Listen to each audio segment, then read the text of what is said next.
I was once asked for a list of things that are tokenistic, and I don't actually think it's the thing that is tokenistic. It's actually all about your approach. Just make sure that you are making the effort to connect with what you're teaching. And I think kids in the classroom, they know when you're teaching something that you love or something that you're genuinely interested in or you are connected to. And when you're teaching something that you just have to, they will take on those same attitudes. You are one of their biggest influences.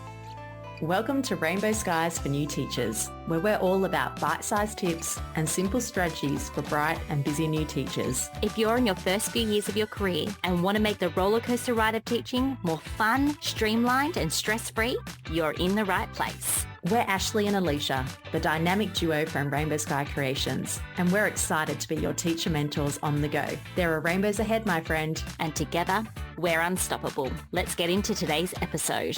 Rainbow Sky Creations acknowledges the traditional owners of the land we have recorded this podcast on, the Dharawal and Whadjuk Noongar people. We pay our respects to their elders past and present and extend that respect to all Aboriginal and Torres Strait Islander cultures. This episode is brought to you by Transform Your First Years, your one-stop shop for new teachers to feel confident and on top of all the things as a new teacher. I'd like to welcome you back to Rainbow Skies for New Teachers. Today, I'm joined by Lesley for a yarn all about how to embed First Nations perspectives in your classroom and to do it authentically. Now, this is something that I have been learning about over the years, and I've become better and better, especially after I've seeked out some support from people like Lesley. We talk about all sorts of things during this episode, and I think you're going to really love hearing Lesley's perspective. We talk about being seen as tokenistic and how we can get over this fear of being tokenistic. We talk about what an ally looks like and how we can be good allies as teachers. And not only that, but we can encourage the students in our class to be good allies. We talk about many fears that teachers have, feeling nervous or uneducated about doing the wrong thing when it comes to embedding Aboriginal perspectives. And Lesley gives some wonderful advice to teachers who are feeling this way. And finally, we touch on NAIDOC Week and what she's doing inside her business, Wingaru Kids, to support NAIDOC Week and to support you as a teacher. We also have a very special invitation for you towards the end, so make sure that you listen out to that. Without further ado, please welcome my dear friend and mentor, Lesley. Hi, Lesley. Welcome to the Rainbow Skies for New Teachers podcast. Hi, Ash. Thank you so much for inviting me along. Before we even begin, can you please give us an acknowledgement of the country that you're coming from? Hi, everyone. I'm on Gadigal country today. Gadigal is one of the 29 Darug nations that speak the Darug language in the Sydney area. And I am a Burra woman, which is another of those 29 clans of the Darug Nation. So for me, living and playing and learning on Gadigal country feels like a privilege, but also so special. And I'm really happy that I get to do it every day. I hope that you know which country you are from, and that as I'm talking, you're thinking about how lucky you are to be on that country. I want to acknowledge the Gadigal elders and all of the elders around Australia who have worked for their whole lives to look after our country and to keep culture strong and share their knowledge with us every single day in everything that they do. And I'd also like to acknowledge all of the Aboriginal people who have come to listen today or who are working in the education space. Let's learn together. Thank you so much. I'd like to acknowledge the Dharawal people, that the land that I am on today, which I live, work and play. I know that we have acknowledgement of country at the beginning of every episode, but it was extra special having Lesley here today, being able to do hers. So thank you so much for starting off with that. Now, let's dive in. We're going to get into so much of nitty-gritty details today, and Lesley's here to be an open book and answer all of the questions that we have. So we're really appreciative of that. But before we dive in, can you tell us a little bit about who you are and what you do? I certainly can. So as I said before, I'm a Burra woman of the Darug Nation. I am not a teacher, but I've been working in education for over 10 years. I am the CEO and founder of Wingaru Education. So we are an Aboriginal-owned education specialist who creates resources and programs to support all stages of life with quality, authentic Aboriginal education. So we've got things right up from early childhood through to the workplace, so that no matter where someone is at in their education journey around Aboriginal culture and people, they can come to us and we can support them as they develop their knowledge. One of our aims as a company is to change the way that people think and talk about Aboriginal people, countering some of those misconceptions and myths about the way that our mob live and our culture, and encouraging people to explore culture and see what an amazing, resilient culture that it is. And maybe even at some point in their life, adopt some of our ways of working, which really lovely and, in my opinion, get stuff done. I'm a mum of two, so I have two boys, and I really love that I'm in a position to be able to share culture with them daily. And I love seeing their pride in their Aboriginality. And I guess I've always been really proud to be an Aboriginal woman, and I'm really happy that my kids can share that with me and have that pride as well. One of my kids is 12, and so he's really starting to come into his own and standing up for his beliefs and his culture. So that's been really nice to see. And I think a big part of that is education and the school that he goes to being a safe space for him in schools, which just reinforces my passion in this space. Thank you so much. Lesley and I met online and we've become friends over the last couple of years. And I always love it when you share about your children, especially your eldest boy, because the stories that come out really teach so much to me about what it means to be an Aboriginal person and what it means to really push those perspectives in the classroom and how important it really is. Because I think as a teacher that's a white teacher who came through the schooling system and learned what the curriculum used to be, which is not particularly factual, we need to really re-educate ourselves. So that's why we really are so excited to have you on here today. And I don't want anyone turning this off thinking, oh, this is going to be scary. This is not. Lesley is so great at just explaining bit by bit the things that we need to know, the things that we need to learn, and just where to start. And it doesn't need to be a really huge thing. You just start off with little steps and it all makes a difference. Yeah, that's so true. And I think one of the things that most teachers who come to us say is that they are afraid of getting it wrong and they don't know where to start. And many are quite humbled when I say to them, just start, pick up a book, do something small. It's okay. There is no such thing as too small. It's about respect. It's about listening. And it's about just starting. So if you are in that position where you're feeling like you don't know what to do or where to start, don't feel shame. Just ask someone, reach out, follow some people on social media, just start looking around at what other people are doing. And when you're ready, pick up that one book or that one resource and start.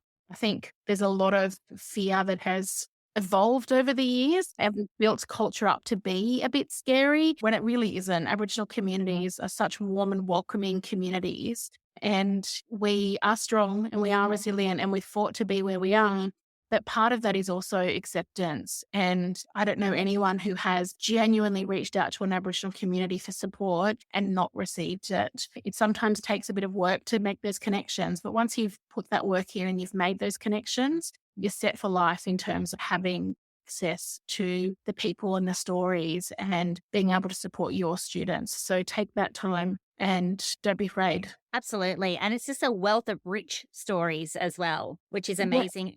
Yeah, I think so too. And I think one of the best things about my job is I get to talk to people about their stories all day, every day. One of the things that we always say to teachers is have a look at the story behind what you're trying to teach. Art is something that teachers are really keen to get better at, bringing Aboriginal art into the classroom. And one of the easiest ways to do that without being worried about breaching protocol is focus on the artist. Learn about the artist's story, get kids to explore the life of that artist. Where are they from? Find them on the language map. Find where they're living now. Lots of mob don't live on their country, they live on other countries. So find where they're from and find where they're living.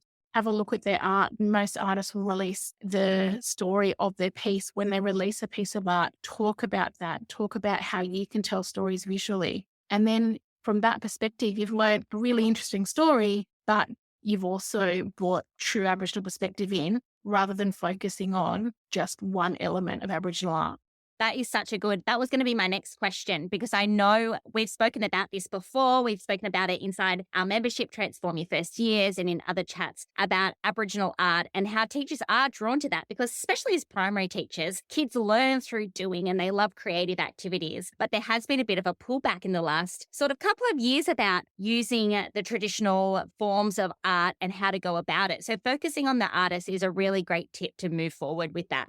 Thank you. I just also want to add in one other thing. A couple of years ago, I think it was during COVID, actually. I may be wrong. We probably shouldn't mention the word COVID. It's like one of those words. But we wrote a blog post together, Lesley and I, and it was all about where to start in embedding Aboriginal perspectives in your classroom. And back then, I didn't know very much, and Lesley helped and coached me through. And we put that blog post together with my understanding and learning and Lesley's great wealth of information as well. So if you're interested in having a read of that and you're thinking, I want to start, I don't know where to start, what am I going to do? I'll put the link to that in the show notes. So that was actually a really great experience. And often people will say to me, what does an ally look like? And how can I, as a teacher, be a good ally? And I often think of you, Ash, because you did everything that you needed to do and that you listened. And some of the stuff that we did probably wasn't so comfortable for you to start off with, but you listened and you were respectful. And I think that's the starting point, just being willing to listen and make changes as they're needed rather than just pushing through with the way that you've always done things.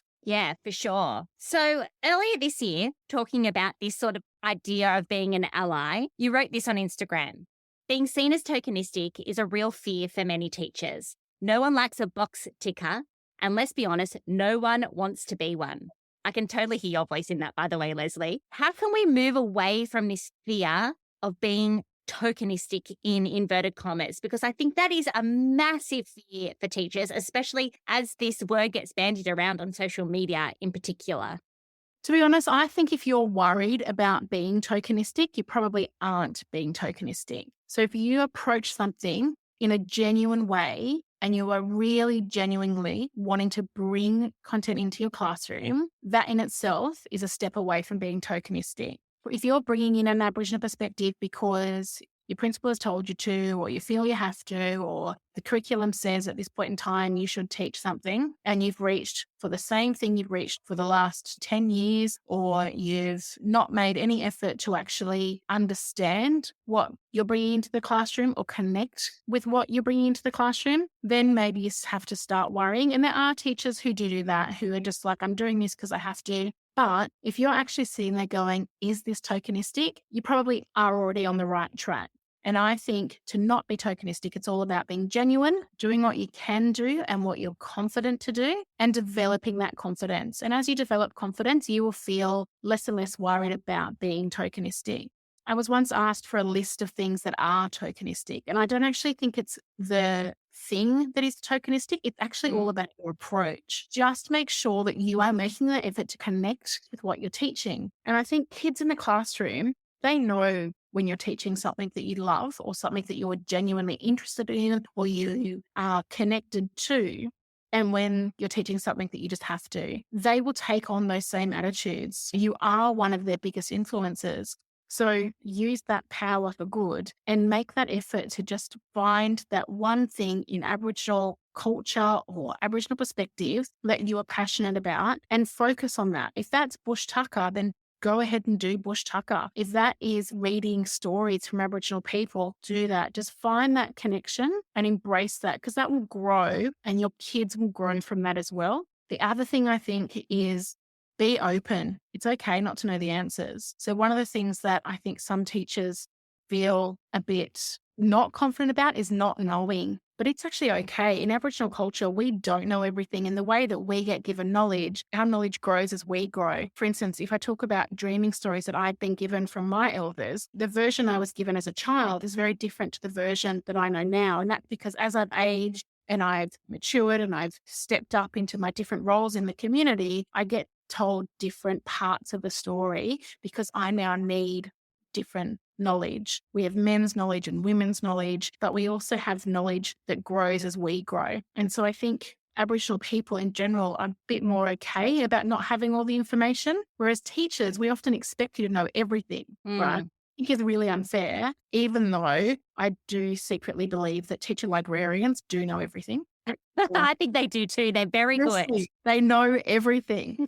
But be open with your kids. Say to them, look, I don't know, let's have a look and learn together. And I think once you've done that and you go in with a healthy curiosity and a respectful curiosity, then you can explore culture, you can explore content in a much freer way, which makes it more genuine. So you're not just there repeating something that you've learned. You're not just handing out the worksheet that you've never even looked at before. You actually show this genuine interest, and then your kids will develop a genuine interest. And I think that's what it's about. So don't worry about being tokenistic. Just start and look for opportunities to build on what you have included. Don't worry if where your starting point is something that feels very small, because it's not. Every positive inclusion of an Aboriginal perspective in a classroom is a good thing. Yes, I 100% agree with you. And even if you are feeling a little bit uncomfortable, remember the best learning always happens outside comfort zone.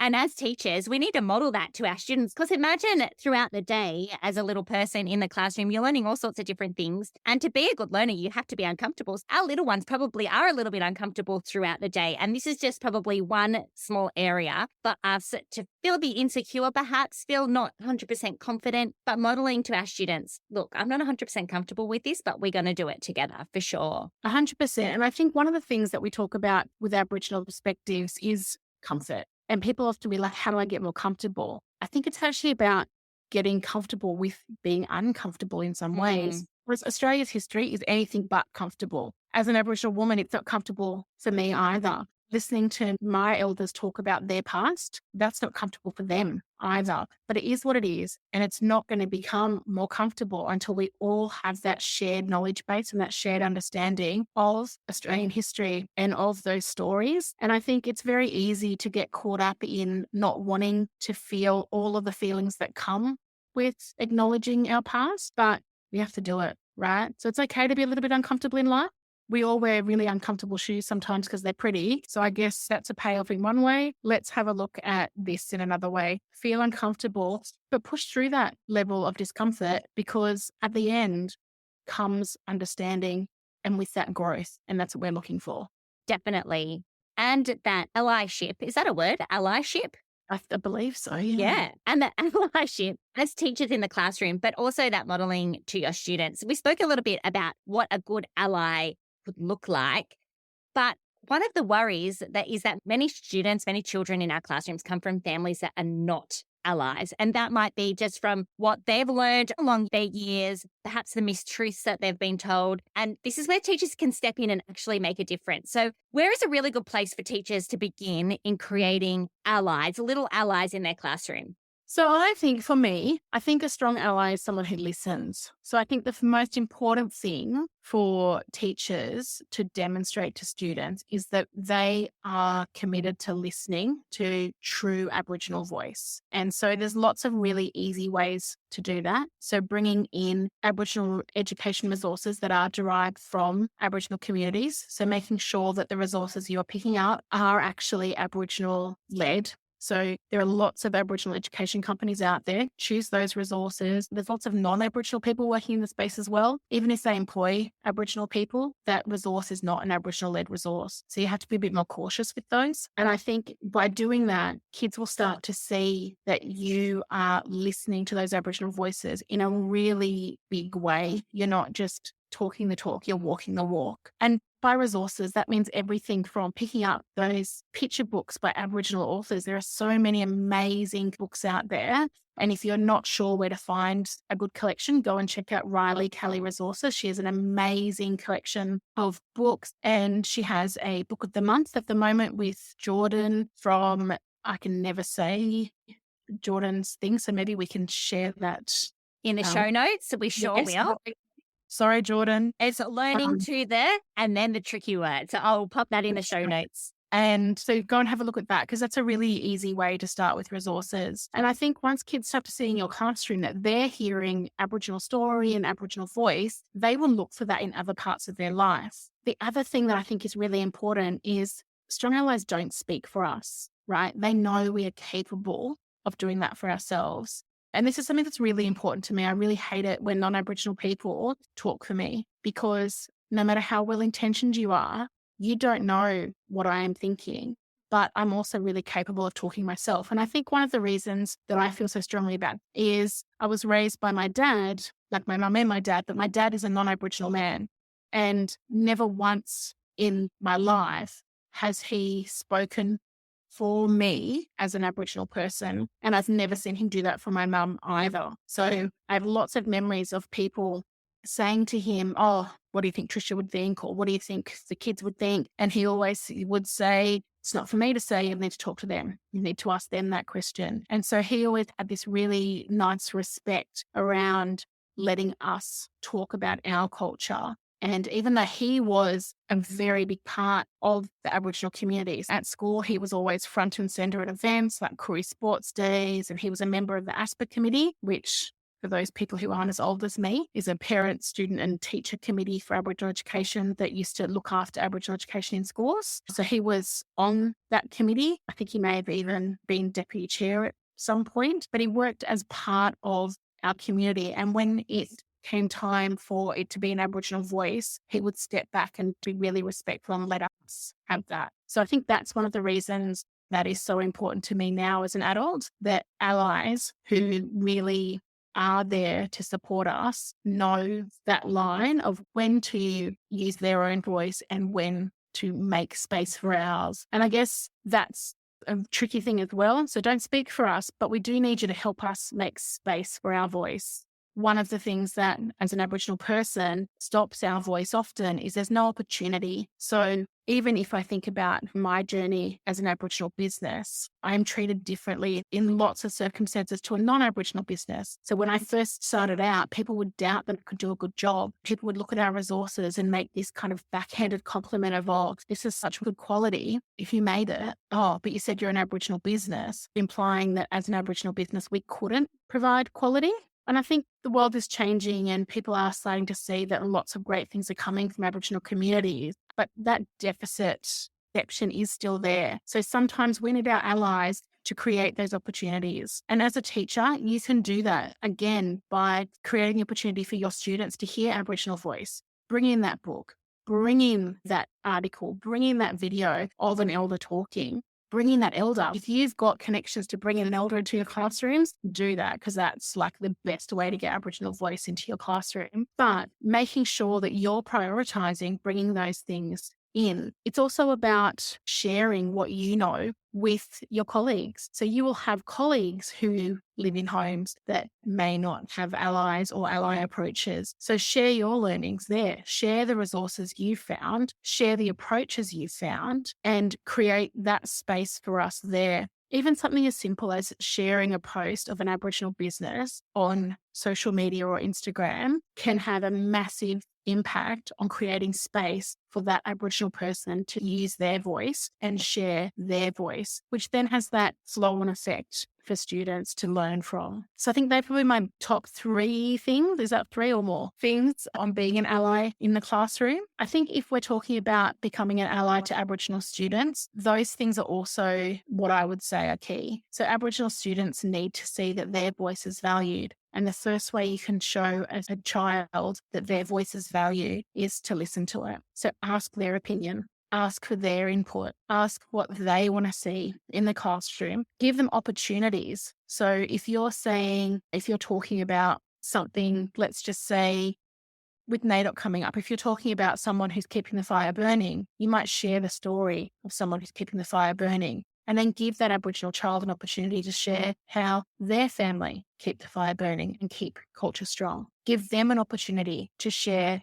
their stories without putting them on the spot and without making them, because it should always be their choice and what they share, but give them that voice. And for them, seeing that Aboriginal people are on the posters in their classroom, seeing that Aboriginal people are included in the curriculum and in the work that they're doing is a matter of pride. So I think that is a really important thing that teachers sometimes underestimate, the impact on how them bringing in Aboriginal perspectives into the classroom can help build that next generation of confident Aboriginal adults.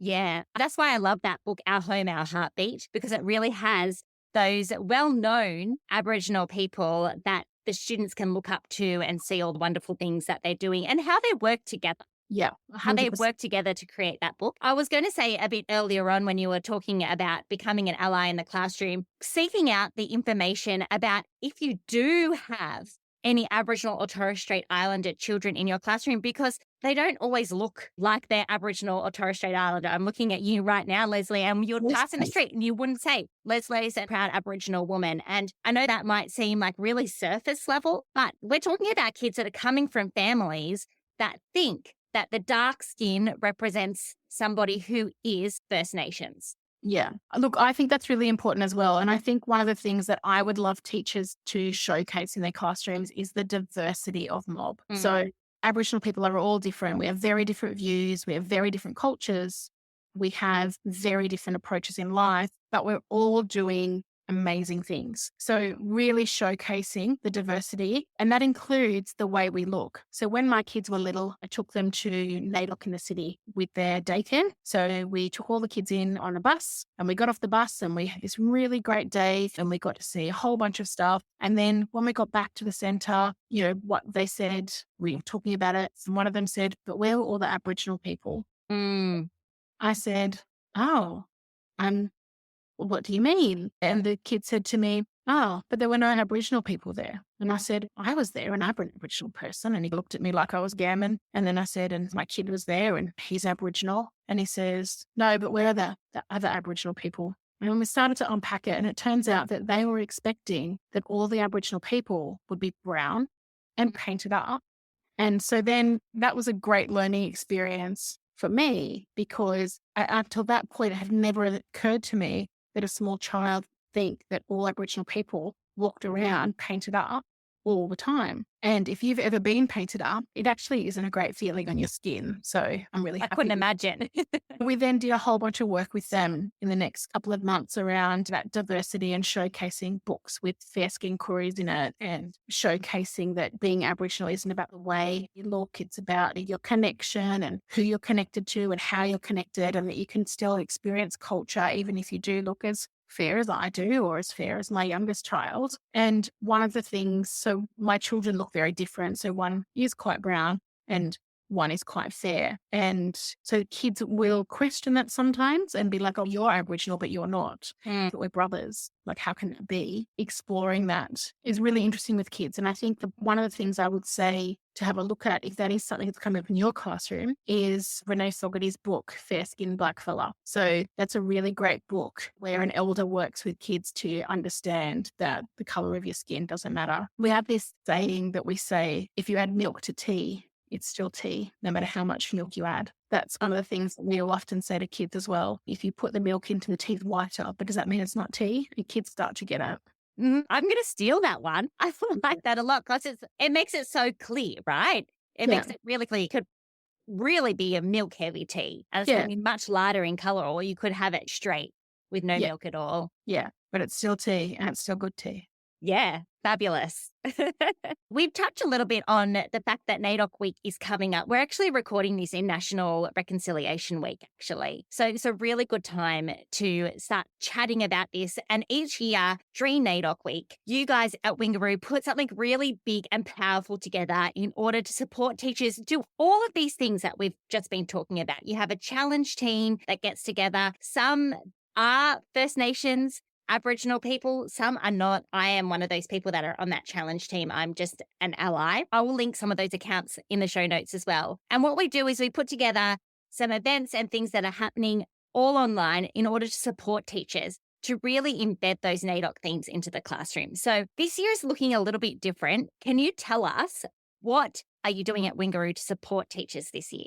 So I say this every year, but I'm really excited about the NAIDOC theme. The NAIDOC committee did such a great job at looking at what community needs at that point in time. And so this year's theme is Keep the Fire Burning, Black, Loud and Proud. And I think following the referendum last year, we need that energy brought back into communities and I think into Australia as a whole, so that they continue to support Aboriginal communities and keep working towards what we've all been working towards for years and years. I'm really excited about it because it does give us this opportunity to look at all the great work in the past from people and see how we can all do something small to keep that work going. We do, as you've mentioned, have the challenge packs again, which is a full scope and sequence for each stage level that involves looking at the history of NAIDOC if you haven't done that before, also looking at this year's theme. So understanding some of those key elements. So why fire? Fire is, what does it symbolize? How do we use fire on a practical level, but also how does fire connect with our strength and our resilience, and how is it a symbol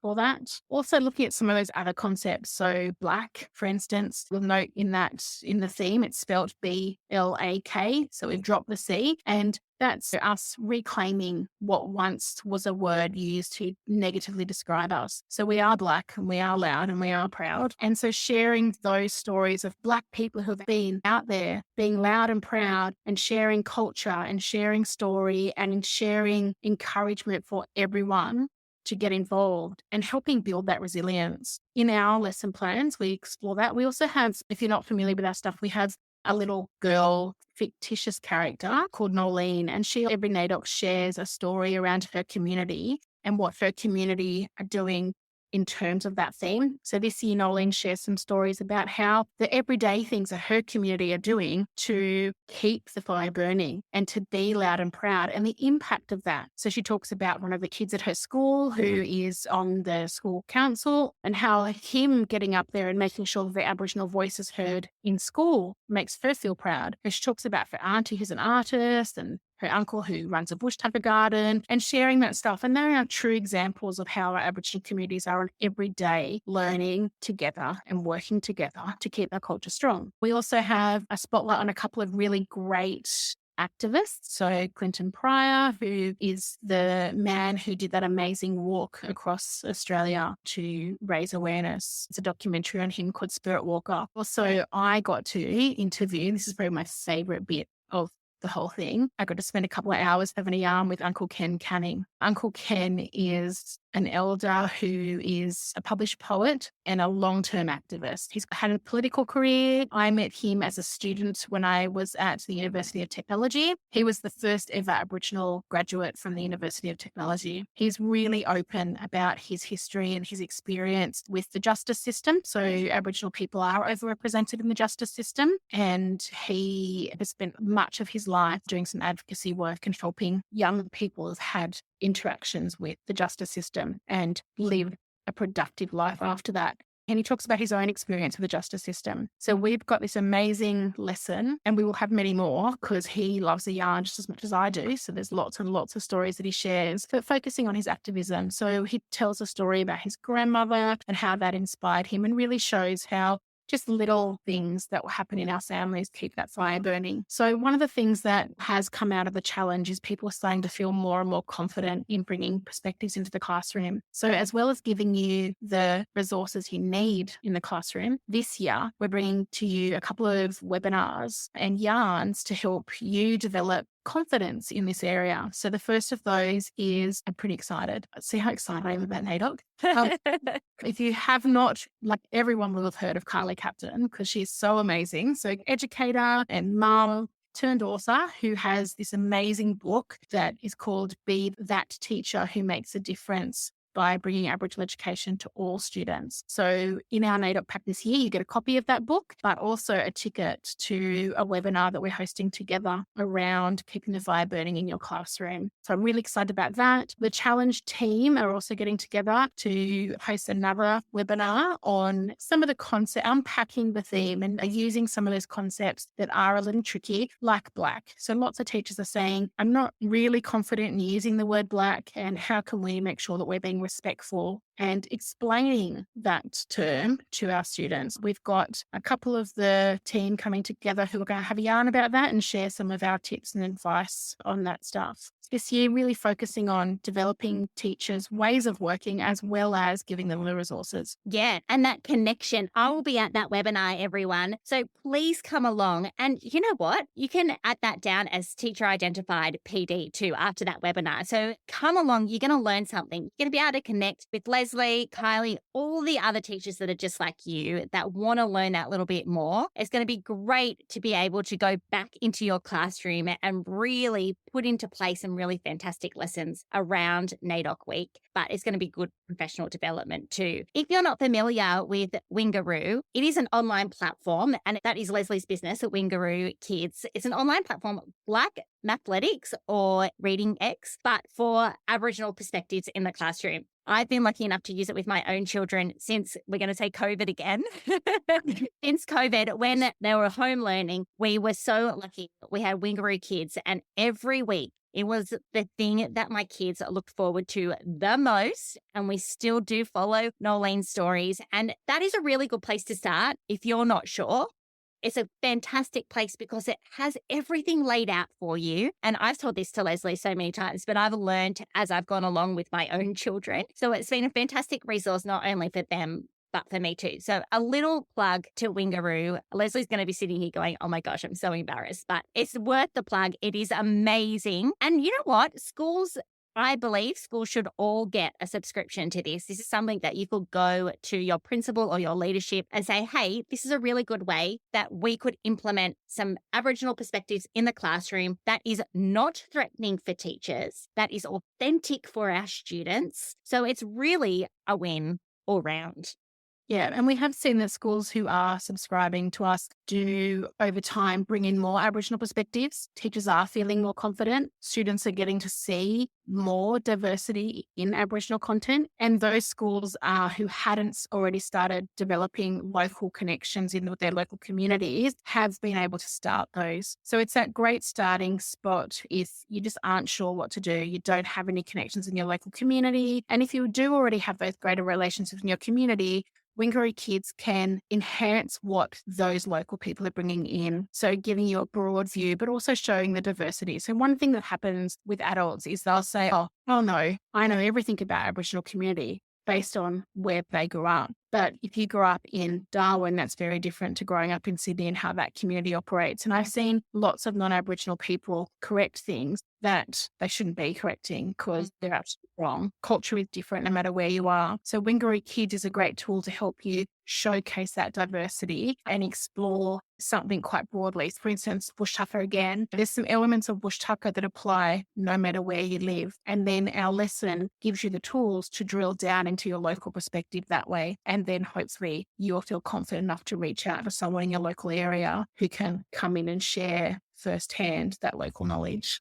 Yeah, fabulous. It is an absolute winner in my view. Thanks, Ash. Lesley, thank you so much for joining us. As always, you are a wealth of information, but you just deliver it so beautifully and you get me thinking every single time. I'm always learning. Can you let everyone know how and where they can connect with you so they can learn more from you and your team? Yes. So we're on Facebook and Insta, so Wingaru Education. And you can also reach out to us via our website, which is www.wingaru.com.au. So if you send us an email through that, one of our educators will get back to you. Wingaru means to think in the Darug language. And so that's what we are supporting teachers to do. So having a think about Aboriginal perspectives and supporting students with information so that they can come to their own conclusions about Aboriginal people and get to experience Aboriginal culture without the misconceptions that they may have been hearing in mainstream media